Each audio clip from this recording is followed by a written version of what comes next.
Hello વિદ્યાર્થી મિત્રો, BSc semester 2માં આજે આપણે અન્ય એક પ્રેક્ટિકલ વિશે વાત કરીશું, જેનું ટાઇટલ છે સ્ટુઅર્ટ અને ગી ગેલોનોમીટર.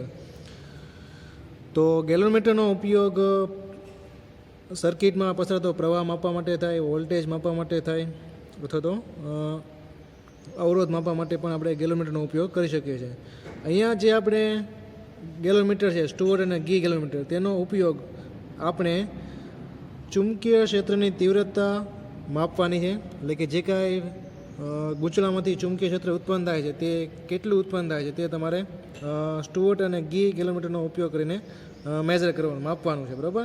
તો એ આપણા પ્રેક્ટિકલનો હેતુ છે. અહીંયા આ જે પ્રેક્ટિકલ છે તે તમે સેમેસ્ટર 1માં ટેન્જેન્ટ ગેલોનોમીટર પ્રેક્ટિકલ કરી ગયો, એની જેવો જ પ્રેક્ટિકલ છે. અહીંયા પણ આપણે અલગ અલગ અંતર ચુંબકીય ક્ષેત્ર કેટલું છે, એટલે તો ચુંબકીય ક્ષેત્રની અસર કેટલી છે તે તમારે માપવાનું છે. અથવા તો અંતર વધારતા અથવા ઘટાડતા ચુંબકીય ક્ષેત્રની તીવ્રતામાં શું ફેર પડે છે તે તમારે મેઝર કરવાનું છે. તો હેતુ આપણને ખબર છે. એના માટે જરૂરી સાધનો સ્ટુઅર્ટ અને ગી ગેલોનોમીટર, એમીટર, બેટરી, અવરોધ નિયામક એટલે કે રિઓસ્ટેટ, ઉલટ સુલટ કળ વગેરે. ચુંબકીય ક્ષેત્રની તીવ્રતાનું સૂત્ર તમને ખબર છે, B = H0 tan θ, જ્યાં B એ ગૂંચળાનું ચુંબકીય ક્ષેત્ર, ગૂંચળા દ્વારા ઉત્પન્ન થતું ચુંબકીય ક્ષેત્ર છે. H0 પૃથ્વીના ચુંબકીય ક્ષેત્રની સમક્ષિતિજ તીવ્રતા, original component of earth magnetic field, અને θ જે આપણે મેઝર કરશું, બોલો, અલગ અલગ અંતર માટે. લો ક્લિયર? તો હવે જોઈએ પરિપથ. તો પરિપથ તમે જોશો તો ટેન્જેન્ટ ગેલોનોમીટર જેવો જ પરિપથ છે, સેમ. અહીંયા ખાલી ગેલોનોમીટર ખાલી બદલાય છે, એની રચના થોડીક અલગ છે. બરાબર? તો સર્કિટ ડાયાગ્રામમાં power supply, DC power supply, milliammeter, ઉલટ સુલટ કળ, જે 4 ડોટ છે એ છે ઉલટ સુલટ કળ. જી લખ્યું છે આપણું સ્ટુઅર્ટ અને ગી ગેલોનોમીટર છે, અને રિઓસ્ટેટ. તો સર્કિટ કઈ રીતે જોડીએ તે જોઈએ. તો આ જે સાધન છે, જે મોટી ભુજાઓ છે, તમે જે આવર્તન મેગ્નોમીટર જોયું તો સેમેસ્ટર 1માં, એવું સાધન છે. વચ્ચે કંપાસ બોક્સ છે અને આ છે ગૂંચળું. તો આ જે સાધન છે આપણે કહીશું સ્ટુઅર્ટ અને ગી ગેલોનોમીટર. તો એની રચના સેમ ટેન્જેન્ટ ગેલોનોમીટર જેવી છે, પણ અહીંયા 2 ભુજા આપી છે. કારણ કે આપણે જે આ ગૂંચળું છે એના દ્વારા જે કે ચુંબકીય ક્ષેત્ર ઉત્પન્ન થાય છે તેની અસર અલગ અલગ અંતરે કેટલી છે તે આપણે મેઝર કરવાનું છે. તો સર્કિટ કઈ રીતે જોડવાની? તો આ ઉલટ સુલટ કરો, રિઓસ્ટેટ, મિલી એમીટર અને ડીસી પાવર સપ્લાય. તો સર્કિટ જે દોરી છે મુજબ તમે જોઈ શકો છો અહીંયા. તો બેટરીનો પોઝિટિવ ક્યાં જાય છે? તો કે મિલી એમીટરના પોઝિટિવમાં અહીં લખેલું છે. તો પોઝિટિવ, બેટરીનો પોઝિટિવ મિલીમીટરના પોઝિટિવમાં. બરાબર? મિલીમીટરનો નેગેટિવ ટર્મિનલ ક્યાં જાય છે? ઉલટ સુલટ કળમાં. એની સામેનો જે છેડો છે, જે ઉલટ સુલટના જે 4 ડોટ બતાવે છે, આ છે, 2 આ અને 2 આ. એની સામેનો છેડો ક્યાં જાય છે? તો કે રિઓસ્ટેટમાં, વેરિયેબલમાં. બરાબર? તો ઉલટ સુલટ કળનો એક છેડો જાય છે વેરિયેબલમાં, અને બેટરીનો નેગેટિવ ટર્મિનલ ક્યાં જાય છે? કે રિઓસ્ટેટમાં. તો રિઓસ્ટેટમાં 3 ટર્મિનલ હોય, એમાંથી બેટરીનો નેગેટિવ અહીંયા નીચે આવે છે, અને એક છેડો છે કેવો રહે છે? ખુલ્લો રહે છે. બરાબર? તો રિઓસ્ટેટમાંથી 3 ટર્મિનલમાંથી 2 ટર્મિનલ તમારે યુઝ કરવાનું છે, એક ફિક્સ અને એક વેરિયેબલ. Hello, clear? હવે બાકી જે રહ્યું તે આપણું સ્ટુઅર્ટ અને ગી ગેલોનોમીટર. તો એમાં આપણે જે ગૂંચળું છે એમાં આટાની સંખ્યા રાખવાની છે 50. તો આપણા ગેલોનોમીટરમાં આટાની સંખ્યા રાખવાની 50. તો અહીંયા તમે જોઈ શકો છો. તો આ કોમન ટર્મિનલ છે, પછી 5, 50 અને 500 એવું લખેલું છે. તો આપણે રાખવાનું છે 50 આટાની સંખ્યા. તો એક ટર્મિનલ તમારે કોમનમાંથી કાઢવાનું છે, અને એક ટર્મિનલ ક્યાંથી? 50માંથી. અને જે આપણે ઉલટ સુલટ કળમાં 2 ટર્મિનલ બાકી હતા ત્યાં જોડી દેવાના છે. તો આ પ્રમાણે આપણી સર્કિટ કમ્પ્લીટ થશે.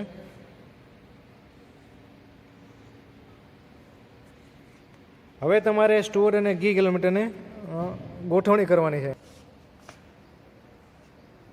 હવે તમારે જે સ્ટુઅર્ટ અને ગી ગેલોનોમીટર એની એરેન્જમેન્ટ કરવાની. તો તમારે જે કંપાસ બોક્સ છે, અહીંયા મૂવ થાય કંપાસ બોક્સ. તો કંપાસ બોક્સની જે પોઝિશન છે, તમારે અહીંયા એક કાપો છે તેને તમારે 0 પર સેટ કરવાનો છે. અહીંયા 0 છે બાજુમાં. તો એ તમારે આ કાપો 0 પર રાખવાનો. બરાબર? હવે તમારે જે અહીંયા કંપાસ બોક્સ છે એમાં આ ચુંબકીય સોય અને જે પાતળી છે એક આપણી ડિફ્લેક્શન એટલે કે કોણાવર્તન સોય છે. તો કોણાવર્તન સોયને 0 0 પર રાખવાની અને ચુંબકીય સોય જે છે તે આ ગૂંચળાની સમાંતર તમારે ગોઠવવાની છે, જેમ આપણે ટેન્જેન્ટ કિલોમીટરમાં કર્યું તે મુજબ. તો હવે તમારે આખું સાધન ફેરવવાનું છે આમ, અને ચુંબકીય સોયને ગૂંચળા છે સમાંતર ગોઠવવાની, ઉપરથી આપણે નજર રાખવાની છે. ક્લિયર? તો ચુંબકીય સોય ગૂંચળાની સમાંતર ગોઠવાઈ ગઈ. હવે તમારે કોણાવર્તન સોય જો 0 0 પર ન હોય તો તમારે કંપાસ બોક્સ ફેરવીને 0 0 પર સેટ કરવાની. ઓકે, અત્યારે તમે જોઈ શકો છો એ ગોઠવાઈ ગયું. બરાબર, આ પ્રેક્ટિકલ એરેન્જમેન્ટ તમારે હવે વિખાવી જોઈએ નહીં. તો અત્યારે કંપાસ બોક્સની પોઝિશન છે 0 ઉપર. હવે આપણે જોઈએ ઓબ્ઝર્વેશન ટેબલ, અવલોકન ટેબલમાં. તો 0 અત્યારે જે આપણું કંપાસ બોક્સ છે એની સ્થિતિ છે 0 ઉપર. ગૂંચળાના કેન્દ્રથી ચુંબકીય સોયનું અંતર એટલે કે આપણું જે કંપાસ બોક્સ છે એની સ્થિતિ છે 0. એના માટે તમારે θ1, θ2, θ3, θ4 માપવાનું છે. તો એ જે થીટા છે આપણે મેક્ઝિમમ આપશું. તો અહીં પેલું અવલોકનમાં ઓબ્ઝર્વેશનમાં છે 60 ડિગ્રી દર્શકના આવર્તનને જરૂરી વીજ પ્રવાહ. તો હવે તમારે બેટરી શરૂ કરીને એટલો વીજ પ્રવાહ આપવાનો છે કે જે 0 છે આપણું અંતર, ત્યારે મેક્ઝિમમ થીટા કેટલો આવે આપણો 60 આવે. બરાબર, તો એ પ્રમાણે તમારે પ્રવાહ તમારે આપવાનો છે. તો હવે તમારે બેટરી ઓન કરવાની. બરાબર, ઉલટ સુલટ કર અત્યારે ઓપન પરિસ્થિતિમાં છે. તો હવે તમારે એને ક્લોઝ કરવાની છે. તો જેવી તમે ક્લોઝ કરો એટલે સર્કિટ કમ્પ્લીટ થશે અને કરંટ ફ્લો થાય છે. તો તમે જોઈ શકો છો અહીંયા અત્યારે પ્રવાહ કેટલો છે 90 મિલી એમ્પિયરની આજુબાજુ છે. તો અહીંયા ડિફ્લેક્શન કેટલું છે જોઈશું આપણે, 30થી થોડુંક વધારે છે. બરાબર, તો આપણે કરવાનું છે 60. બરાબર, તો તમારે રિયોસ્ટેટની મદદથી પ્રવાહ વધારતો જવાનો છે. જેમ પ્રવાહ વધારશો તેમ ડિફ્લેક્શન વધે છે.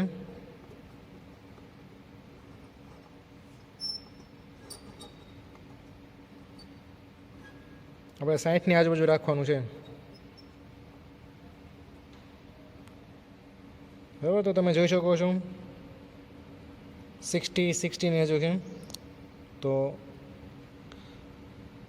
કંપાસ બોક્સમાં 60 ડિગ્રી કરવા માટે જરૂરી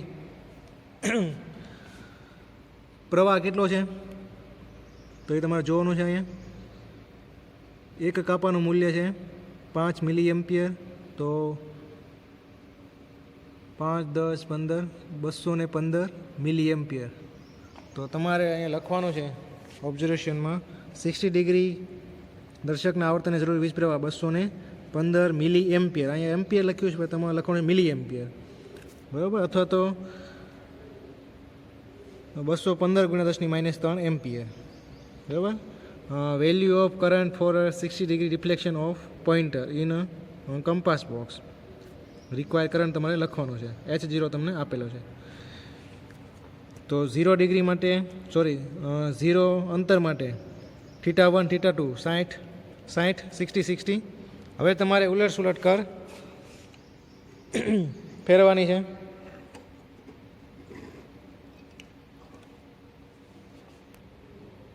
એટલે કરંટની ડાયરેક્શન ગૂંચળામાં રિવર્સ ફરી જાય છે. એટલે કારણે આપણે થીટા જે છે એ પહેલાં આ પોઝિશનમાં હતું, હવે આ પોઝિશનમાં મળે છે. બરાબર, તો θ3 અને θ4 જે એપ્રોક્સિમેટલી ક્યાં આવશે 60ની આજુબાજુ આવશે. બરાબર, તો 60 અને 62 સમથિંગ બતાવે છે. તો એ તમારું θ3, θ4. બરાબર, તો આ મુજબ 0 અંતર માટે આપણને 4 થીટા મળ્યા. એ તમારે અવલોકન ટેબલમાં નોટ ડાઉન કરવાનું છે, નોંધવાનું છે. θ1, 2, 3, 4 એના પરથી એની એવરેજ. ક્લિયર? હવે તમારે કંપાસ બોક્સનું સ્થાન ફેરવવાનું છે.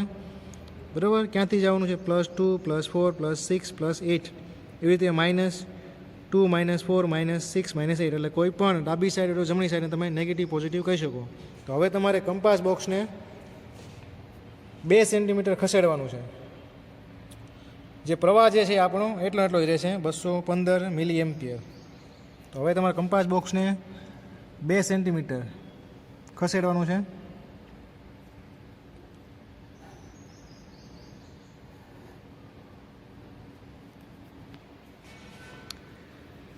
તો અહીંયા સ્કેલ ડ્રો કરેલી છે, તમને દેખાય છે બરાબર ને?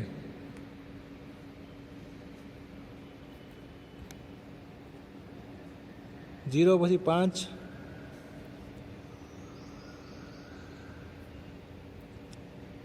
હવે અત્યારે 2 ઉપર રાખ્યું છે કે 2 સેન્ટીમીટર. એટલે કંપાસ બોક્સને મેં ડાબી સાઈડ 2 સેન્ટીમીટર ખસેડ્યો, તો એના થીટામાં કેટલો ફેર પડ્યો? તો એક થીટા બતાવે છે આપણને 56 સમથિંગ અને બીજું બતાવે છે 60 સમથિંગ. તો એ તમારે લખવાનું છે અહીંયા. +2માં 56 અને 60, 56 અને 60. હવે તમારે કર્લ ફેરવવાની. પ્રવાહનું મૂલ્ય બદલાવવું જોઈએ નહીં, ખાસ યાદ રાખજો, પ્રવાહ એક જ વખત આપવાનો છે. તો ફરીથી જોયું આપણે θ3, θ4, તો 56 સમથિંગ અને આ બાજુ 56 સમથિંગ આવે છે.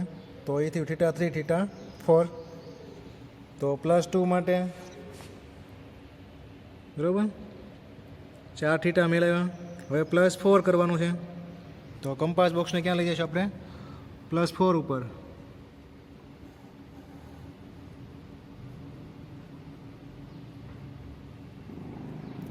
એના માટે θ1, θ2,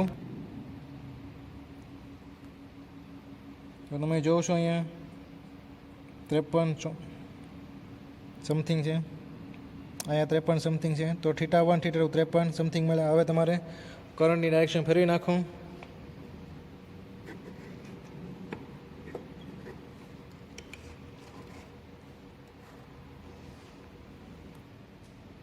તો θ3, θ4 50, 54 સમથિંગ. તો +4 માટે θ3, θ4. આ પ્રમાણે તમારે કંપાસ બોક્સને +2ના ગેપમાં +6 પછી +8 બરાબર. તો ડાબી સાઈડ મુજબ 0થી +2, +4, +6, +8. તો તમે જોશો કે ધીમે ધીમે જેમ આપણે કંપાસ બોક્સને ગૂંચળાથી દૂર લેતા જઈએ તેમ તેમ જે કાંઈ ચુંબકીય ક્ષેત્ર ગૂંચળા દ્વારા ઉત્પન્ન થાય છે તેની અસર ઘટતી જાય છે બરાબર. આ જ રીતે તમારે બીજી બાજુ રીડિંગ લેવાના છે. તો કંપાસ બોક્સને ફરીથી સેન્ટરમાં લઈ આવવાનું અને આ બાજુ લઈ જાઓ. તો આપણે 0થી જમણી બાજુ 2 સેન્ટીમીટર ખસેડો, એને આપણે કહીશું -2 સેન્ટીમીટર બરાબર. એના માટે 4 થીટા તમારે નોટ ડાઉન કરવાના છે. પછી -4, એના માટે θ1, θ2, θ3, θ4, -6 અને -8. તો તમને 0થી ડાબી બાજુ 4 અંતર માટે +2, +4, +6, +8 અને જમણી બાજુ -2, -4, -8, -6, -8 એ પ્રમાણે તમને θ1, 2, 3 અને 4 મળશે બરાબર. તો તમે જોશો કે સેન્ટરમાંથી જેમ જેમ તમે દૂર જાઓ તેમ તેમ ચુંબકીય ક્ષેત્રની તીવ્રતા ઘટે છે બરાબર. +2 સેન્ટીમીટર, +4, +6, +8 જે કાંઈ થીટા મળશે એપ્રોક્સિમેટલી કેવા મળશે? સરખા મળશે બરાબર. એની તમારે એવરેજ લેવાની છે.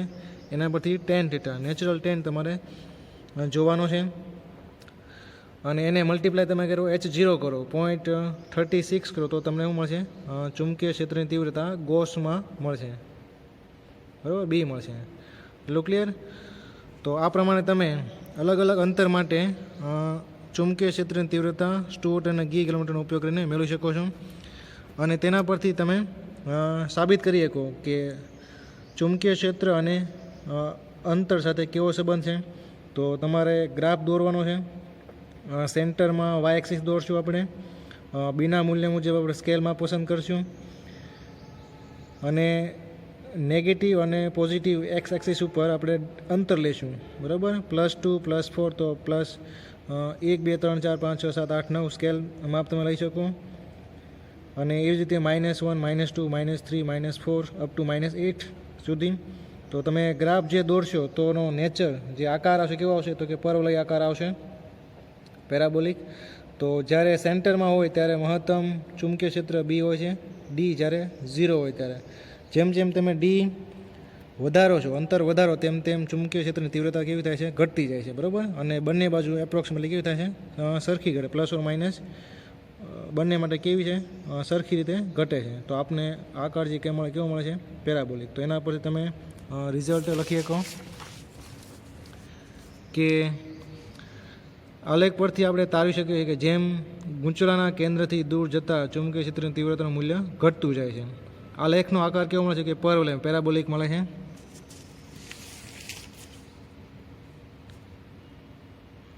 અને કુલમનો નિયમ આપણે આના પરથી તપાસી શકીએ છીએ. કુલમનો નિયમ B directly proportional m1 m2 upon d square. So here B is inversely proportional to D square, એટલે કે વ્યસ્ત વર્ગનો નિયમ કહેશું આપણે એને. અને અમુક આ પ્રેક્ટિકલ રિલેટેડ પ્રશ્નો હોય છે જે તમારે જાતે તૈયાર કરવાના રહેશે, બરાબર. તો આ પ્રમાણે આપણે સ્ટુઅર્ટ અને ગી ગેલોમેટરનો ઉપયોગ કરીને ચુંબકીય ક્ષેત્રની તીવ્રતા મેળવી શકીએ છીએ અને સાબિત કરી શકીએ કે B is inversely proportional of D square. Okay, thank you.